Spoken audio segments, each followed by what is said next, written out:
Hello everyone, welcome to CNN 10 and happy Friday Eve. It's your boy Koy, and the challenge words from your hashtag Your Word Wednesday were awesome. This week's ends with an OUS and means beautiful, so see if you can catch it. All right, we got a rendezvous with the news starting now. And we begin in China, the most populated country on the planet, but for the first time in 60 years, it recorded a population decline. The last time deaths outnumbered births in China was during a Great Famine in 1961. A huge population has enabled China to produce a huge, cost-competitive workforce, catapulting their economy's growth.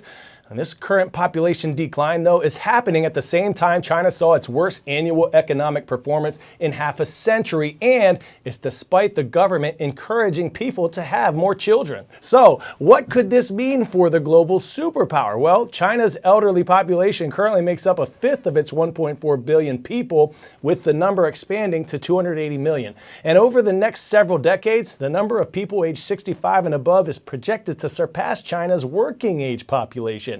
And that would mean further impending troubles potentially for China's economy and their ability to grow. More now from CNN international correspondent Mark Stewart on what else this could mean for China and the global economy. The headline is significant. China's population shrank last year, the first time this has happened in more than 60 years, a decline of about 850,000 people. Let's break this down and look at some of the reasons why. First, priorities are changing. We're getting married later, and some young people are not having children at all. In addition, Beijing held a controversial one-child policy until 2015, but it was relaxed because of concerns about the population. In 2021, 3 children were then allowed, and a plan was released to strengthen maternity leave and to offer tax deductions. In addition to all of this, the cost of living in China is high, so is education. And then there's just general economic uncertainty. That can all impact decision-making. So what are the takeaways from this? The United Nations is predicting India will surpass China to become the most populated country this year. And then there are the economic implications. This means an aging workforce without a pipeline into the future. That could impact productivity and, in turn, economic success. Chinese leader Xi Jinping has raised these demographic challenges, saying boosting birth rates and addressing the cost of raising a child will be part of future policy. 10-second trivia. Which of these words comes from a Latin term meaning bird? Auto, aerial, avian, or able?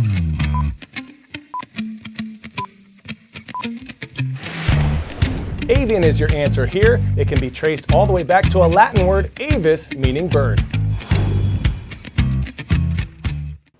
Did you know there's currently an egg shortage, and now the prices of eggs are no joke? One of the culprits is an outbreak of the avian flu, a virus mostly affecting birds. According to the U.S. Department of Agriculture, the average price for a dozen eggs in California is more than $7. It was just $2.35 a year ago, and one of my CNN 10 teammates, Maya in New York City, she spent $12 on a dozen eggs yesterday. That's $1 per egg, y'all. At these prices, I'm not sure those omelets are all they're cracked up to be. Here's CNN business and politics correspondent Vanessa Yurkevich, who tells us exactly what's causing the shortage and these super high prices.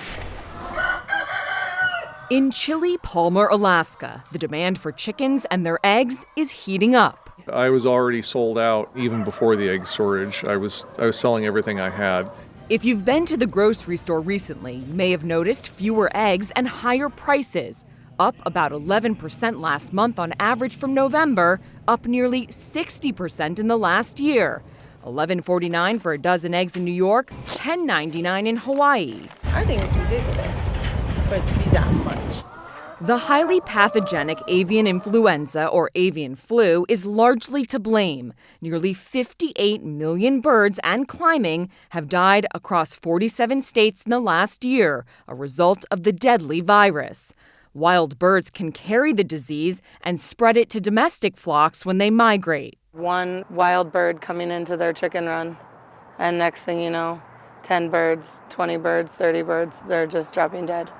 Some states now recommending that all poultry be maintained indoors. Poultry and bird shows canceled, and biosecurity around chickens strictly enforced. The avian flu is serious. Egg Shop, with 2 cafes in New York City, is struggling with prices on their main ingredient. The fall migration of wild birds sent avian flu cases spiking again. We go through 7,000 to 9,000 eggs a week, so it's a significant amount of eggs. And in the last couple weeks, they've jumped as high as 60%. How have you been able to absorb the high price increases of eggs? Unfortunately, we have raised all of our prices about 10% on our menu items. For some, the increased costs is too much. Baked After Dark Bakery in Nebraska will close its doors this weekend. I think about what our family could afford to pay for a cookie. I take that into consideration. We can't charge $5 a cookie. The ripple effect goes beyond restaurants and bakeries. Take a look around the grocery store.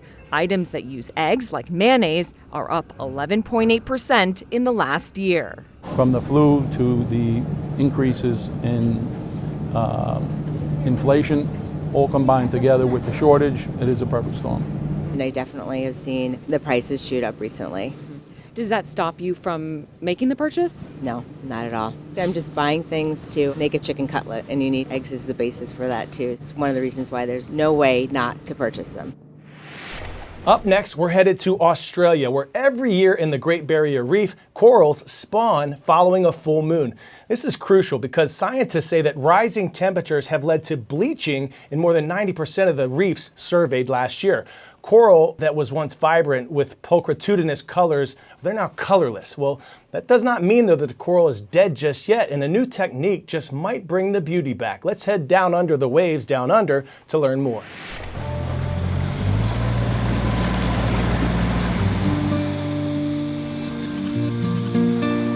Coral spawning is the once in a year opportunity to replenish, so it's a really valuable time for the reef, but also a really important time for us to do our research.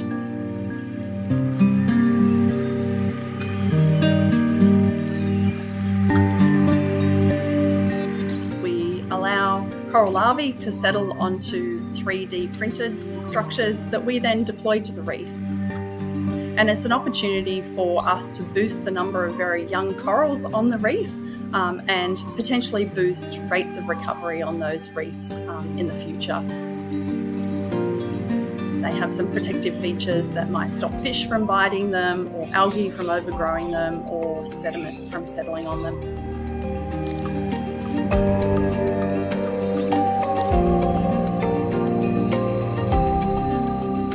We're building year on year on our research in this area, trialling different designs one year and then building on those in the next.